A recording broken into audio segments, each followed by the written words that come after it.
Dan sesudah menginjil harus memuridkan. Kenapa memuridkan? Seperti saya katakan tadi, kalau saya pun saudaraku orang ya dokter anak, tidak usah dokter anak lah, kita saja pun tidak mau anak-anak kita tetap bayi. Bisa bayangkan anak saudara 10 semua bayi. Sebentar ini minta, oh ini ya ganti popok, sebentar lagi minta minum, sebentar lagi dia saudara jatuh. Itu saja kerja kita. Coba bayangkan. Tetapi kalau kita muridkan dia, kita ajari dia bertumbuh dewasa, 10 pun anak kita. Susana Wesley, ibunya John Wesley, pendiri Metodis, anaknya 16. Tapi bisa diajarinya semua. Yang tua mengajar adiknya mengajar adiknya lagi, adik. Demikian dibuatnya semua. Sehingga anaknya 2 jadi penginjil dunia, yang lainnya pun semua bisa jadi orang berhasil. Mengapa? Karena diajarinya memuridkan. Satu demi satu anak-anaknya itu. Kalau anak semua saudaraku jadi baik, dan kalau badannya besar jadi preman, susah kita. Gereja pun saudaraku kalau baik semua, Pak Pendeta ini susah. Tapi kalau saudara bertumbuh semuanya baik, oh bersama-sama dan menangkal seluruh makhluk ini. Ya, kalau nggak kita rajin, kalau ada toko kita dia bantu kita di toko, dibantunya makanya di dapur atau di mana saja. Kalau ada pengusaha kita yang lain bisa ditolongnya. Tetapi kalau tidak, dia tetap menjadi beban. Bukan saja menjadi beban, lama-lama jadi preman, bahkan mengganggu, bahkan tidak memberi kemuliaan. Hari ini, mari kita semua sungguh-sungguh bertumbuh dan sungguh-sungguh menjadi orang-orang dewasa kami dan bisa bertumbuh. Karena semua kita ini sebenarnya ada panggilan Tuhan, ya, ada rencana Tuhan dalam hidup kita. Tadi saya katakan bahwasanya gereja itu iglesia dipisahkan, tetapi banyak perumpamaan mengenai gereja. Ada rumah Tuhan, ada namanya tubuh Kristus, ya. Kalau tubuh Kristus ini semua ada fungsinya. Jadi saudara ini semua yang ada di sini sebenarnya ada panggilan Tuhan kepada saudara. Amin. Kalau saudara belajar ilmu kesehatan, saudara akan tahu, ya. Misalnya otot muka beda dengan otot tangan. Sama-sama otot tapi beda. Ya, kaki beda dengan perut dan lain, semua beda. Tapi semua perlu. Tidak ada yang tidak perlu. Nanti saudara berkata, apalah perlunya? Katakan saya teh kuping, ada perlunya saudaraku. Ya, teh kuping itu pahit sekali. Kalau masuk binatang kecil dia pahit, dia keluar. Tidak jadi kuping kita dikoreknya. Kalau nggak percaya besok korek coba. Maksud saya, begitulah pentingnya semua kita kepada Tuhan. Jadi jangan katakan saya nggak ada pendidikan, saya nggak sekolah teologi, oh saya ini bukan orang yang pintar. Tidak ada. Semua Tuhan perlu kita. Sekarang kerjakan apa yang dulu. Semua punya talenta. Haleluya. Talenta yang paling mudah senyum manis. Saudara kalau punya senyum manis, saudara senyum, separuh persoalan orang sudah hilang. Pada hari Minggu, saudara kata, haleluya saudaraku, apa kabar, Tuhan memberkatimu. Hilang separuh, aku Minggu gak datang lagi. Asal aku datang ke gereja, disambut oleh anak-anak Tuhan. Apapun persoalanku, sudah merasa seperti sudah hilang semuanya. Nah, itulah talenta saudara. Ya, buka mulut kita untuk memberkati.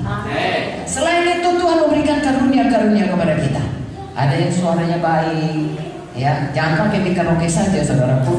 Pakai dalam puji Tuhan, pakai untuk melayani Tuhan. Ya.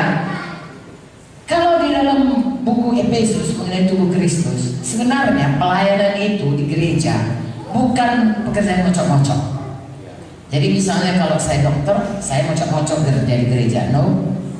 Kalau saya dokter, dan kerjanya keras, paling kerja keras di dunia ini saya rasa satu dokter, satu pendeta. Kenapa? Kalau dokter saya rasakan, kita mau libur, tapi kalau orang yang udah mau mati, nggak bisa jangan mati dulu ya. Aku mau libur nggak bisa saudara. So, harus jaga dia sampai dia jangan mati kalau bisa. Ya, so bilang Pak maaf ya saya mau libur ya, mau mati ada apa-apa, tolong jaga ya. Tunggulah saya nggak ada itu saudaraku. Pendeta pun begitu, ya, nggak bisa libur kalau misalnya ada orang menikah, saudara jangan kok nggak bisa saudara. Kalau dia mau menikah atau kami anak mau lahir, jangan lahir dulu ya. Kami ada acara ulang tahun di rumah, nggak bisa, saudaraku. Batal semuanya. Apa yang harus dikerjakan untuk menolong orang, begitulah saudaraku. Ya.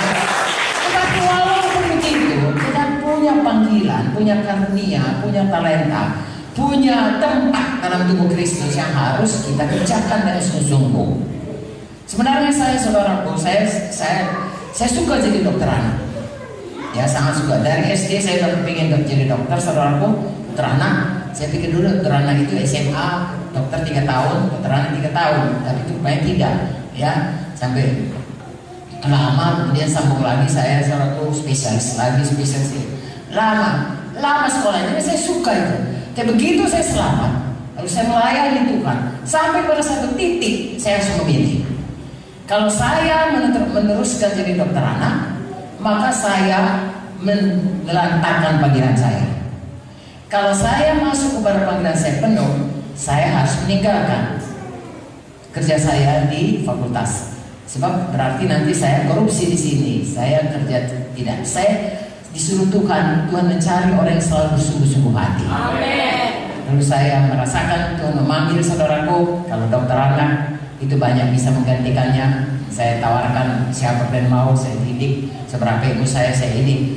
Tapi untuk menjadi hamba Tuhan, saudaraku, tidak banyak orang mau. Ya, dan itu panggilan yang tidak bisa digantikan orang lain lagi. Lalu kemudian saudaraku, saya mau pensiun beberapa tahun lagi. Saya bilang sama Pak Munti, ya Pak, saya kan tinggal beberapa tahun lagi pensiun, saya siapkan. Lalu Pak Munti berkata, pensiun dari kerajaan sorga jauh lebih baik daripada pensiun negara Republik Indonesia.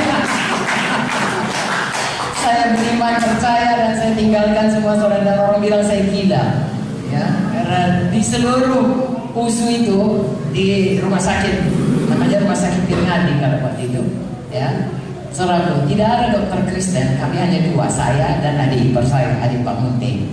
Ya, jadi waktu saya minta berhenti, orang Kristen yang marah. Saudara, dia bilang, oh tidak banyak orang Kristen. Kalau saya bilang berhenti, saya gantikan aku, tapi aku harus jadi hamba Tuhan. Lalu orang yang Muslimnya berkata, sok kali, macam hebat kali lah jadi pendeta itu. Saya memang hebat, saya memang gila Yesus. Dan saudaraku, dan saya tidak pernah menyesal karena itu panggilan Tuhan. Dan saya bersyukur saudaraku, kalau saya tidak menyambutnya, saya sudah di mana-mana sekarang ini. Ya, karena ya kawan-kawan saya hampir semuanya sudah meninggal. Satu tinggal saudaraku dengan segala macam keluhan. Ada yang sudah tidak bisa jalan, ada yang operasi dan sebagainya. Dan saya masih sampai di Ambon pada hari ini. Begitulah Tuhan. Jadi saya rasa saudara, marilah ikuti apa panggilan Tuhan. Kalau Tuhan sudah bicara kepada saudara, sambutlah itu sungguh-sungguh. Ada rencana Tuhan dalam. Kalau misalnya saudara tangan, lalu saudara tidak mau jadi tangan, maka tubuh Kristus itu puntung tangannya.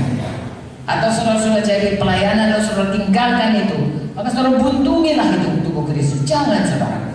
Tempat yang sudah Tuhan taruh, karunia yang sudah Tuhan taruh, kelengkapan ya yang sudah Tuhan taruh, itu semuanya saudara harus jalankanlah dengan segenap hati saudara.